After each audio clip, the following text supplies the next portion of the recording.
आप सब लोगों को ध्यान में रखते हुए ये पुस्तक जो है ये लिखी गई, इसका नाम है दिव्य कथा अमृत। इलस्ट्रेशंस के साथ ये पुस्तक जो है हमारे भारत के अद्भुत अद्वितीय महात्माओं की, महापुरुषों की, जिन्हें हम अवतारी पुरुष भी कह देते हैं, ऐसे दिव्य गुणों से सुसज्जित महिलाओं की, जो संत हैं, ऋषि हैं, भक्त हैं, इनकी एक जीवन यात्रा में इनका बाल्यकाल कैसा था, ये बालपने में कैसे होते थे। तुम्हें जो अभी भी अंडर 18 है वो बच्चे ही हैं, तो आपके भी काम आएगी। आपके भाई बहन हैं तो कजन्स है, या शादी होगी तो कल तुम्हारे बच्चे हैं तो उनके भी काम आएगी। अनफॉर्चुनेटली तुम्हारे स्कूल के करिकुलम में, सिलेबस में ये चीजें हैं नहीं। आक्रांताओं की कथाओं का बड़ा गुणगान है,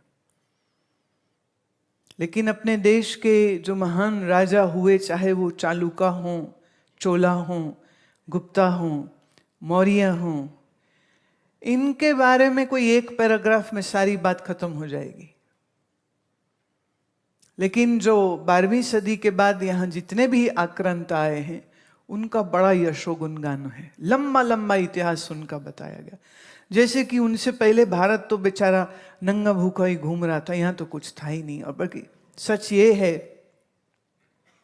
कि पहली बार जब सिकंदर भी यहाँ आया है तो यहाँ भूखे नंगों को देखने आया था, या भारत के धन और हीरे मोती और खदाने और रेशम, सूती, हल्दी, केसर, चांदी, तांबा, लोहा, सोना, इन तमाम पदार्थों के गुणगान उन तक कई पिछले 100-200 वर्षों से वो लोग वहाँ पर एथेंस में, रोम में सुन रहे थे। और फिर उन्हें लगा कि ये जो भी हमें चाहिए वो तो सब एक ही देश में मिल जाएगा, तो चलो वहीं पहुँचते।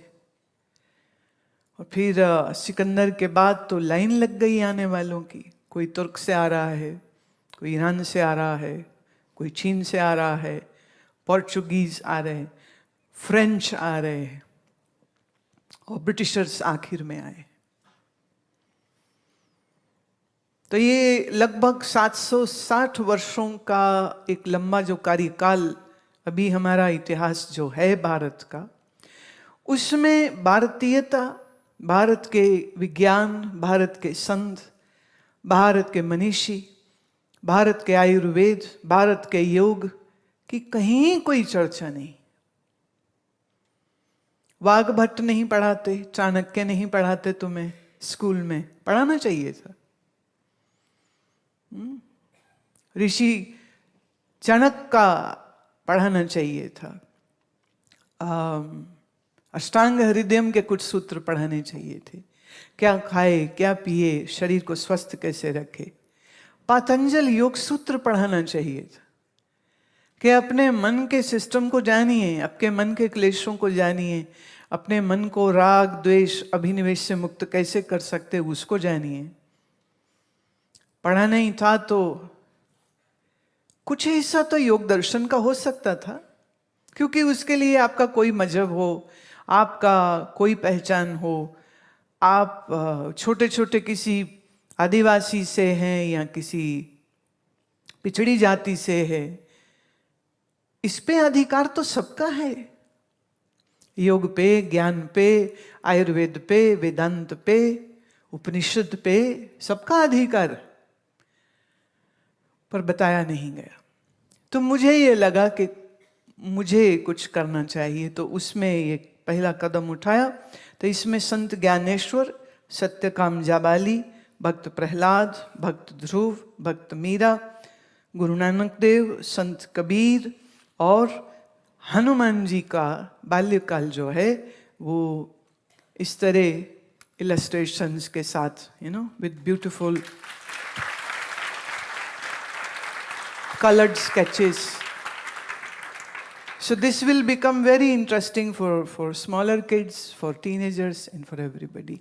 तो ये दिव्य कथा अमृत आपके साथ इसका मैं क्या बोलते विमोचन वो कर रहे हैं, ये आपके लिए उपलब्ध।